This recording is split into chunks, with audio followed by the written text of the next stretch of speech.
Hey crafters, DM Scotty here. Good to have you with me on the DM's Craft. Today I'm going to show a little setup of a battle I did for, it was a final boss fight for the last part of a campaign I did. And it was pretty neat. It was a pretty fun battle, pretty intense. What I was going to do a little differently was I was going to kind of show you the battle itself first, and then can kind of show some elements I used in the battle afterwards. So I'll show the battle and kind of talk about it, and then I'll show the elements that I used and talk about, you know, the types of things I used and the tiles and everything. Now, I'll give you a little bit of setup. The players, I'm running the Kingmaker campaign, and this doesn't really have spoilers because I've added a lot of my own material, so it might have a little bit of spoilers, but not too much. So in the original AP, Hagrolka was this troll. I'm playing 4E, so I've kind of substituted ogres for the trolls, and Hagrolka is actually a hill giant. I turned him into a hill giant. So he's a hill giant that is leading these ogres against the players have a small kingdom, and he's leading them against their kingdom. They're doing pretty badly against these ogres. The ogres don't normally gang together. They're usually so much infighting that they can't form up into groups. But the Hagrolka has got a magical artifact that he can keep them all together. So the players learn this, and it's on the eve of a battle, or it's getting close. It could happen any moment. The ogres are gathering up to attack the player's kingdom, and it doesn't look good. It doesn't look like they're going to win. Their army's pretty ragtag. They've been attacked throughout the campaign. The ogres have made like food runs into the kingdom, stealing not just people and cattle, but anything they can get a hold of. So the players are pretty desperate, and they find out a secret way to get in to the fortress, so they can try to storm the gate, which would be pretty hard, or they could take the secret way. The secret way was actually like a sewer out of this prison part, which my prison tile is actually from this adventure. So the players crawl through that, and they come up through the grate, and they manage to go in, infiltrate the castle and everything. It's an old dwarven fortress, so I had a lot of dwarven flavor in the fortress itself. So this point is the players have reached the throne room, and they're actually challenging Hagrolka to the final fight. So he's got some ogres around him, and he's ready to go. But after the players defeat Hagrolka, they learn that there's something else behind the power after that. So there's a continuation of the story. But anyways, in any event, let's go to the slideshow, and I'll talk about how the battle went. After a long, hard fight through the ancient dwarven fortress, the adventurers finally reach the throne room and their final goal. They burst through the stone doors, only to be confronted by a ogre beastmaster and his vicious wargar. Wargar are vicious beasts bred by the ogres to tear their enemies to shreds. The beastmaster holds the beasts in check as Hagrolka looks on. A tense moment passes between the two parties. The lords of the kingdom finally get a good look at the enemy they have been fighting for months. It is Hagrolka the hill giant. He is armed to the teeth with 2 weapons. He also has a strange glowing banner on his back. He is also surrounded by a retinue of heavily armed and armored elite ogres. He and the ogres cast taunts at the players, mocking their kingdom, saying how he will bring them down. At that point, he tells the Beastmaster to unleash the Wargar. The Beastmaster and the Wargar smash into the lords. Hagrolka and his retinue move up for a better look, flanked by 2 shaman, one of the Storm Clan and one of the Fire Clan. Ogres are dumb brutes that can barely speak, let alone read or write. They have no way to learn magic spells. But certain ogres are gifted with an innate elemental ability, and this one of the Fire Clan is ready to unleash hell. This storm ogre crackles and sparks as he moves menacingly close to the lords of the kingdom. The lords dispatch the Wargar and the Beastmaster, but then have to contend with the shamans, who unleash elemental hell on our adventurers. The Hagrolka and his retinue move in for the kill. As Hagrolka enters the fray, it becomes extremely dangerous. The lords unleash every skill and power at their disposal to defeat this menace. At one point, Hagrolka actually knocks down a pillar on our lords, severely damaging several of them. Through cunning and skill, the lords separate the retinue from Hagrolka.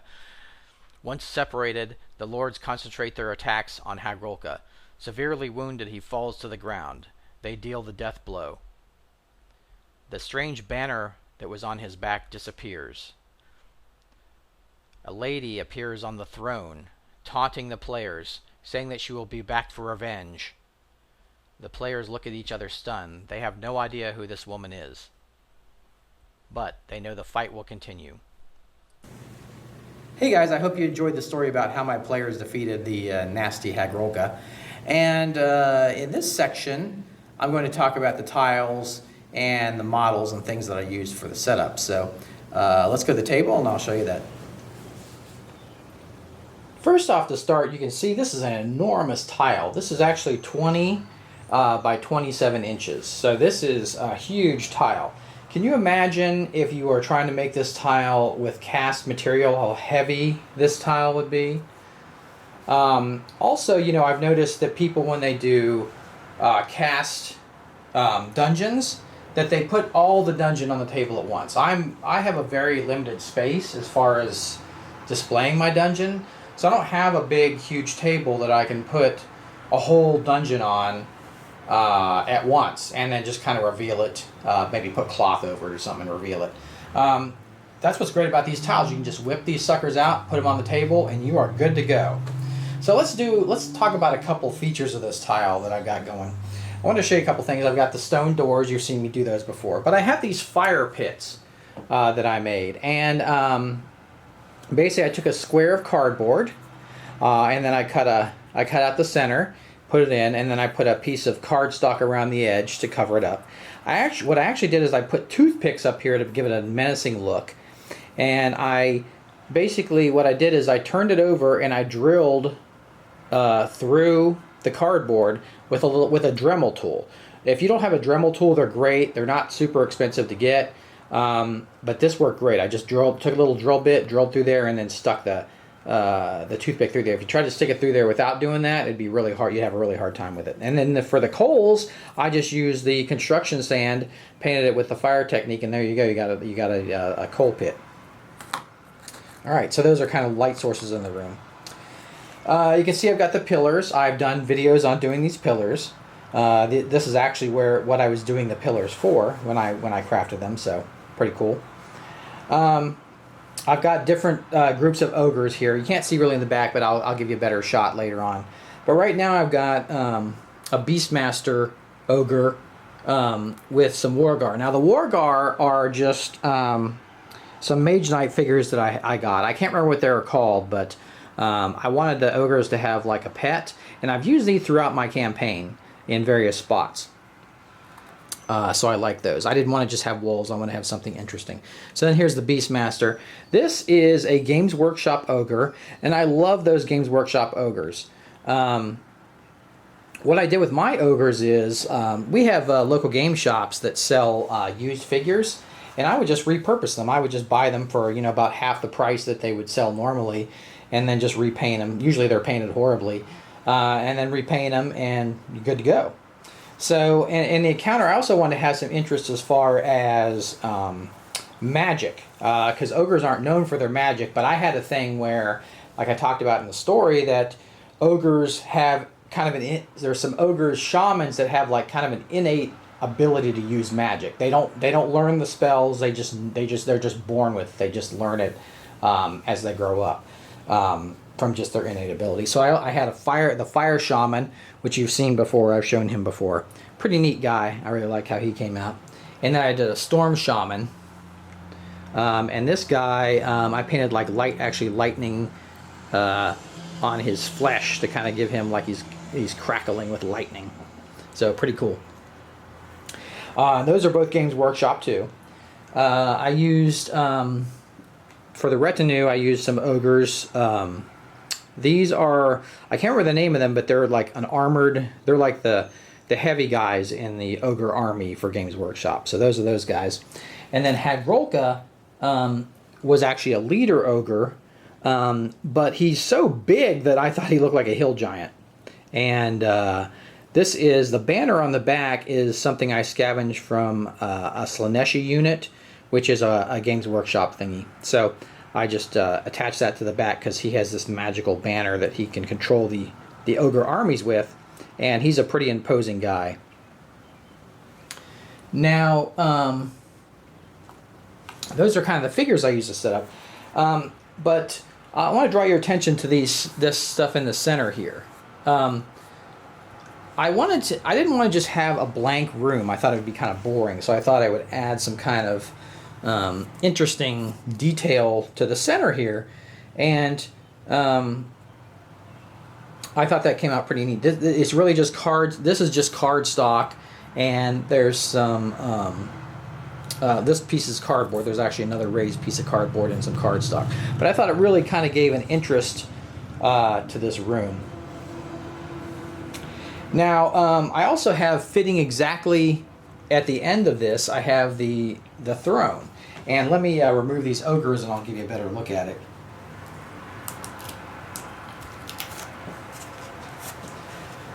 So you can see there, this is all just cardboard. So I just did the step technique for the front. Just basically continued the step technique for the throne, added a few pieces of cardboard for the arms.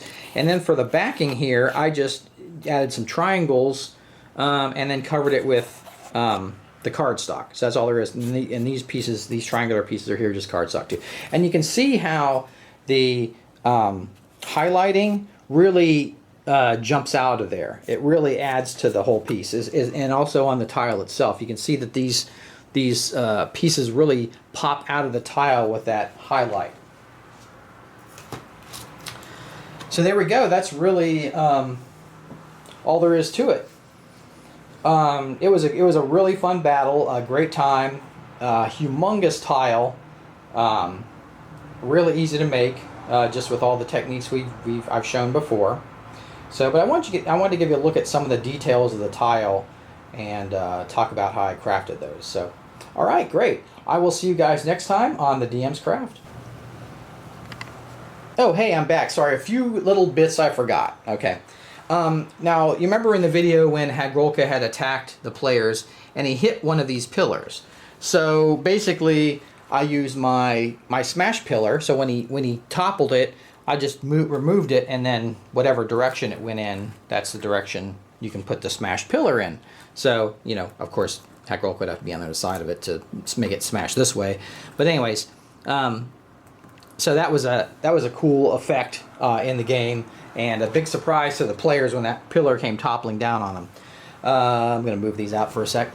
And one last thing I wanted to say was about the Fire Shaman. Now you see I had the Fire Shaman. Now I wanted to give him an interesting spell that would be a hazard to movement, as well as kind of an interesting thing. So what I came up with was this river of fire that he could create. So what I did is I crafted that, and it's just a stick of this stick here, and it's wavy cardboard that I cut, and then I hit it with a lot of hot glue, and then put the fire technique on that. So when he cast it, it would lay down on the terrain like that, and he could leave it down as long as he wanted it. It would only remove when he wanted it to. So if it became a hindrance to his allies, he could move it. But it was kind of a neat, a fun trick. And then he could actually move on it because he was essentially immune to fire, so it wouldn't hurt him to move on it. What I also did is I did some extra sizes. So I made a shorter one, and then even a shorter one again. So say he cast it, and he was here, and it might hit the pillar. I could do like that kind of thing, or hit the wall. I mean, if it went over the wall some or anything, you know, that's not a big deal, but yeah, you can't really see that in the camera there. So if he cast it there, you know, it would hit the wall and stop. So essentially, if it hit like a hard, immovable surface, it would stop. So that was kind of an interesting idea. So I did 3 different sizes, and that's something you could do for other spell things if you needed to, especially for your player characters or whatever. But I thought it would be kind of a neat showpiece to do for this fight. So, all right, so that is finally it, and I will see you next time on the DM's Craft. Hey guys, if you're really digging these videos and would like some more information or to talk to other crafters, look at the link below in the description, and you can join my forum on the DM's Craft. We'd love to have you, and I'll see you there.